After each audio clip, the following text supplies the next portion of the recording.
बिस्मिल्लाहिर्रहमानिर्रहीम। अस्सलाम वालेकुम। कैसे हैं आप सब लोग। आज हम बनाएंगे बेसन से आलू सेवइयाँ। बेसन की आलू सेवइयाँ आज हम लोग तैयार करने वाले हैं। बहुत ही मज़ेदार बनने वाली हैं ये आलू सेवइयाँ रेसिपी। तो वीडियो को स्किप किए बगैर एंड तक ज़रूर देखा करें, और वो लोग जो मेरे चैनल पर नए हैं चैनल को सब्सक्राइब कर लें, वीडियो को लाइक कर लें। वीडियो अच्छी लगे तो इसको शेयर भी किया करें और अच्छे अच्छे कमेंट्स भी दिया करें। आप यकीन करें, जब ये रेसिपी आप बनाएंगे तो सब उंगलियां चाटते रह जाएंगे। बहुत ही मज़े की ये रेसिपी तैयार होने वाली है। चलें जी, स्टार्ट करते हैं। बिस्मिल्लाहिर्रहमानिर्रहीम। सबसे पहले यहाँ पर मैंने बेसन लिया है। बेसन मेरे पास है तकरीबन, यहाँ पर ये है बेसन 300 ग्राम। 300 ग्राम में 1 टेबल स्पून नमक ऐड किया है, हाफ़ टेबल स्पून अजवाइन, 1 टेबल स्पून इसमें धनिया पाउडर, 1 टेबल स्पून सुरख मिर्च पाउडर और 2 से 3 चम्मच यहाँ पर मैंने ऑयल की ऐड की है। इसको अच्छे से एक बार हाथों की मदद से मिक्स करेंगे और फिर थोड़ा थोड़ा पानी डालकर इसको अच्छे से हम गूंद लेंगे। इसकी एक डो तैयार करनी है। हम लोगों ने हार्ड डो तैयार करनी है। इसको हमने बिल्कुल आटे की तरह नहीं गूंदना, इसको सॉफ्ट तैयार नहीं करना। एक बात और, यहाँ पर आप जो मैंने अजवाइन ऐड किया है, आप अजवाइन की जगह यहाँ पर ज़ीरा भी ऐड कर सकते हैं। ये ऑप्शनल है, आप लोगों के पास ऑप्शन है कि अगर आप ज़ीरा ऐड कर रहे हैं तो अजवाइन नहीं ऐड कर रही, अजवाइन ऐड कर रहे हैं तो ज़ीरा नहीं। तो देखिए, इसकी हमने ऐसे हार्ड एक सख्त किस्म की डो तैयार कर लेनी है। अब यहाँ पर ये देखिए, ये डो तैयार हो रही है तो ये हाथों पे चिपक रही है, तो आपने यहाँ पर पानी का इस्तेमाल नहीं करना। यहाँ पर थोड़ा सा ऑयल डालेंगे और ऑयल की मदद से इसको अच्छे से गूंद लेंगे। यहाँ पर ये देखिए, बस हमने इसको ज़्यादा मिक्स ही करना है, इसको आटे की तरह बार बार गूंदना नहीं है। यहाँ पर ये देखें, जब अच्छे से मिक्स हो गई है तो इसको एक अलग से बर्तन में हम निकाल लेंगे। अपने हाथों को एक बार अच्छे से वॉश कर लेंगे और वॉश करने के बाद इसकी हमने बनानी है सेवइयाँ। तो यहाँ पर एक बड़ी सी ट्रे लेंगे, या आप कोई भी परात ले लें, या किसी भी किस्म की आप कोई बोर्ड वगैरह ले लें। उस पर थोड़ा सा ऑयल डालें और ऑयल लगाकर अपने हाथों पर, और उसकी मदद से हमने ऐसे इसको लंबाई के रुख सेवइयाँ बनानी है। तो ये सबसे आसान मेथड मैं आप लोगों के साथ शेयर कर रही हूँ। ऐसे आपने इसको लंबाई के रुख करना है और इस तरह इसको खींचते जाना है। हाथों की मदद से, उंगलियों की मदद से इसको गोल गोल घुमाते रहना। ये खुद ब खुद ही लंबाई के रुख बढ़ती चली जाएगी। तो क्या करना है, इसको दरमियान से तोड़ देना है, पीसीस बना लेने हैं, साथ साथ इसको तोड़ते रहेंगे। बहुत ज़्यादा इसको लंबा नहीं करना हम लोगों ने, छोटे छोटे पीस बना लेने हैं ऐसे। ये देखें, इसी तरह ये सारा मैं आप लोगों के साथ शेयर कर रही हूँ। ये देख सकते हैं आप लोग कि मैं इसको कैसे बना रही हूँ। बहुत ही आसान रेसिपी है। हम अपने घरों में इसको बहुत ज़्यादा बनाते हैं। जब हम छोटे होते थे, घरों में हमारी अम्मी जान थी, वो ये रेसिपी बहुत बनाती थी, तो उन्हीं से हमने ये सीखी थी। तो आज सोचा आज मैं घर में ये बनाऊंगी तो आप लोगों के साथ भी इसको शेयर करूंगी। तो बहुत ही आसान है। इसको क्या क्या कहा जाता है मैं आप लोगों के साथ ये भी शेयर करूंगी।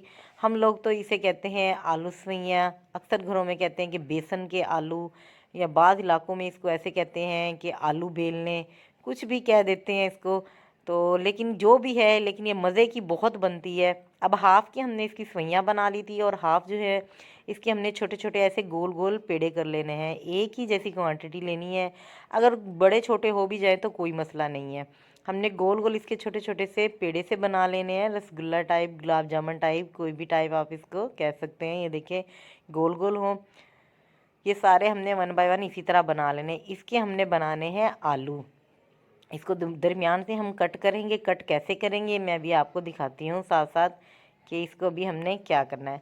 इसी तरह ये सारे हमने तैयार कर लेने हैं। हाफ़ की हमने बना लेनी है सेवइयाँ और हाफ़ के हमने बनाने हैं आलू। यहाँ पर ये देख सकते हैं कि ये इस टाइप तैयार होंगे। ये ऐसे ऐसे लंबाई की सेवइयाँ तैयार हो गई हैं, बड़ी छोटी, और ऐसे ही आलू तैयार हो जाएंगे। अब यहाँ पर मैंने एक पैन लिया, पैन में मैंने पानी बॉयल किया है। पानी जैसे ही बॉयल होना शुरू हो जाएगा तो उसमें हमने ये सारे आलू और जो सेवइयाँ तैयार किए ये बॉयल करनी है।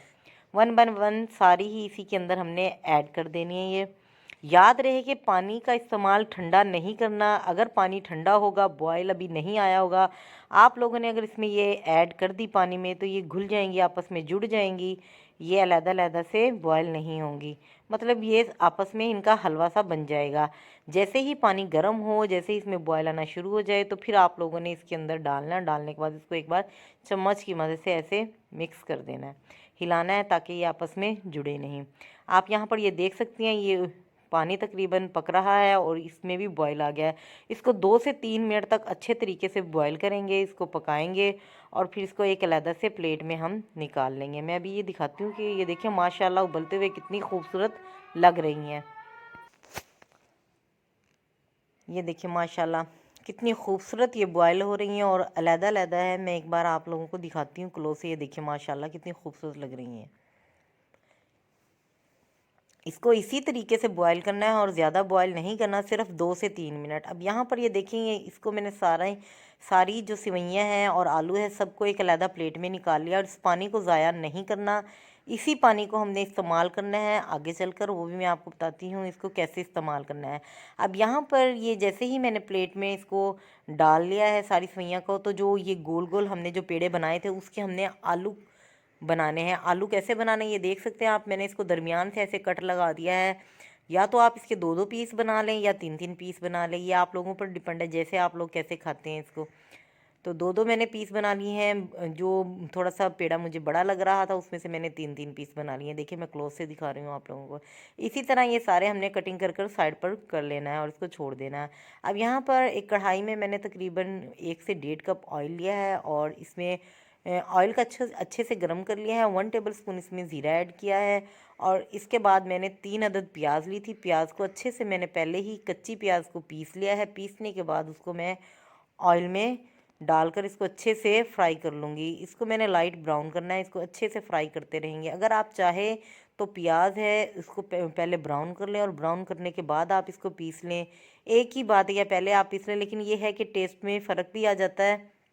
कच्ची प्याज को हम जैसे पहले पीस लेंगे और उसके बाद फ्राई करेंगे, इसका टेस्ट अलग बनता है और जो ब्राउन की हुई प्याज को हम पीस लेंगे उसका टेस्ट एक अलग बनता है।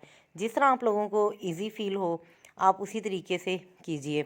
यहाँ पर मैंने कच्ची प्याज ली है, कच्ची प्याज को अच्छे से मैंने भून लिया। उसके बाद मैंने यहाँ पर 3 अदद टमाटर लिए हैं, टमाटर का मैंने पेस्ट तैयार कर लिया है। इसके बाद मैं इसमें थोड़े से मसाले ऐड करूँगी और यहाँ पर मैंने लहसुन और अदरक दोनों ही इकट्ठी पीस ली हैं। 1 टेबल स्पून इसमें अदरक है और 1 टेबल स्पून ही इसमें लहसुन है। दोनों को इसमें ऐड करूँगी और मसाले इसमें कम ही जाएंगे, क्वांटिटी मसालों की कम होगी क्योंकि जब हमने बेसन की सेवइयाँ और जो बेसन के आलू तैयार किए उसमें भी मसाले ऐड किए थे। यहाँ पर 1 टेबल स्पून नमक है, 1 टेबल स्पून इसमें मैं ऐड करूँगी। तकरीबन यहाँ पर थोड़ा सा 1 टेबल स्पून से कम ही लूँगी। यहाँ पर सुरख मिर्च पाउडर है और 1 टेबल स्पून इसमें धनिया पाउडर है और यहाँ पर 1 टेबल स्पून भर कर जिस पर एक पहाड़ी बन जाती है चम्मच पर, वो फुल वाली मैं इसमें मेथी ऐड करूँगी।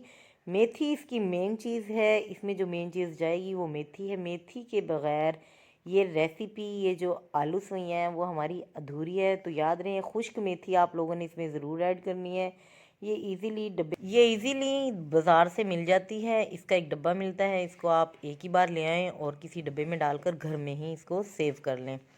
तो ये आप लोगों ने ज़रूर इसमें ऐड करनी है। यहाँ पर जैसे ही मसाला ऑयल छोड़ देगा तो मैंने हाफ़ कप इसमें दही का इस्तेमाल किया है। दही भी ज़रूर ऐड करनी है क्योंकि इससे जो फ्लेवर है वो बहुत अच्छा आएगा। 3 से 4 अदद यहाँ पर सब्ज़ मिर्चें मैंने बारीक कटिंग की है, वो भी ऐड करनी है, वो भी इसी मसाले में डाल देंगे। अब जैसे ही इसको अच्छे से हम मसाले को भून लेंगे, घी ऊपर आना शुरू हो जाएगा, तो जो सेवइयाँ और आलू मैंने तैयार करके रखे हैं वो एक बार इसमें ऐड करूँगी और थोड़ा सा उसको भी भून लेंगे 1 से 2 मिनट के लिए। ज़्यादा नहीं इसको भूनना हमने, ताकि ये टूटे ना और बार बार चम्मच की मदद से भी ये आपस में घुल सकते हैं। यहाँ पर ये देखें, अब सारी मैं इसके अंदर ऐड कर दूँगी ये सेवइयाँ और इसको अच्छे से भून लूँगी। जैसे ही ऑयल अच्छे तरीके से ऊपर आना शुरू हो जाएगा तो यहाँ पर मैंने उस पानी का इस्तेमाल करना है जिस पानी में ये मैंने आलू और सेवइयों को बॉईल किया था। बॉईल करने के बाद उस पानी को आप लोगों ने ज़ाया नहीं करना, वो मैंने पानी साइड पर रखा हुआ है, वही पानी मैं इसके अंदर ऐड करूँगी। और आप लोगों ने जितना इसके अंदर शोरबा रखना है या जितनी ग्रेवी आप लोगों ने इसके अंदर रखनी है, आप उस हिसाब से पानी का इस्तेमाल करें। जिस वक्त आप ये सेवइयाँ और आलू बॉईल करने लग जाएं तो पानी का इस्तेमाल कम ही करें, कम पानी में इसको बॉईल करें, ज़्यादा पानी का इस्तेमाल ना करें। तो यहाँ पर ये देखिए मैं पानी इतना ही ऐड करूँगी और इसको 2 से 3 मिनट, सिर्फ 3 मिनट के लिए मैंने इसको मीडियम फ्लेम पर पकाना है, ज़्यादा नहीं पकाना, क्योंकि जो सेवइयाँ और आलू हैं वो भी हमारे गले हुए हैं और जो मसाला है वो भी हमारा अच्छे तरीके से भुन चुका था। तो मैं सिर्फ इसको 3 मिनट के लिए मीडियम फ्लेम पर पकाऊंगी और 3 मिनट के बाद मैं इसको कवर को उठा लूँगी। ये देखिए माशाल्लाह ये अच्छे से तैयार हो गया है और इसका जो शोरबा है वो भी मैंने इतना ही रखना है। अब इसको अच्छे से मिक्स करूँगी और इसमें 1 टेबलस्पून भरकर मिक्स गरम मसाला ऐड करूँगी और उसके बाद इसमें ढेर सारा सब्ज़ धनिया इसमें ज़रूर ऐड करना है आप लोगों ने, और गरम मसाला भी, इससे खुशबू बहुत अच्छी आएगी। इसको मिक्स करने के बाद धनिया डालने के बाद तकरीबन 2 से 3 मिनट हम इसको रेस्ट देंगे कवर लगाकर, ताकि जो इसका जो मसाला है और जो इसकी खुशबू है वो अच्छे तरीके से आलू और सेवइयों में जज़्ब हो जाए और थोड़ी सी इसकी स्टीम भी थोड़ी सी बाहर निकल जाए और ये थोड़ा सा ठंडा हो जाए। बहुत ज़्यादा इसमें स्टीम बन जाती है। अब यहाँ पर ये देखिए 2 से 3 मिनट के बाद माशाल्लाह कितनी ज़बरदस्त इसकी ग्रेवी तैयार हुई है और इसका शोरबा बना है और कितने ज़बरदस्त ये दिखने में नज़र आ रहे हैं। जितने दिखने में ये नज़र आ रहे हैं और ये इतने ही खाने में मज़े वाले हैं। बहुत ही मज़े की ये रेसिपी तैयार होती है। हम इसको बहुत शौक़ से खाते हैं और बहुत आसान है, थोड़े से बेसन में ये इतनी सारी बन जाती है और माशाल्लाह काफ़ी सारी ये बनती हैं। 10 से 12 लोग इसको इजीली खा सकते हैं। ये देखिए माशाल्लाह कितनी खूबसूरत लग रही है, इसकी ग्रेवी भी अच्छी सी तैयार हुई है और सेवइयाँ भी, आलू भी। तो मेरी ये आज की रेसिपी अगर आप लोगों को थोड़ी सी भी अच्छी लगी हो तो प्लीज़ इसको लाइक कीजिएगा, इसको शेयर कीजिएगा, मुझे अच्छे अच्छे कमेंट्स दीजिए और घर में भी ज़रूर बनाइएगा और मुझे फ़ीडबैक दीजिएगा कि आप लोगों ने ये बनाई थी तो ये कैसे बने हैं, बहुत अच्छे बने हैं या अच्छे नहीं बने, तो मुझे ज़रूर आप लोगों ने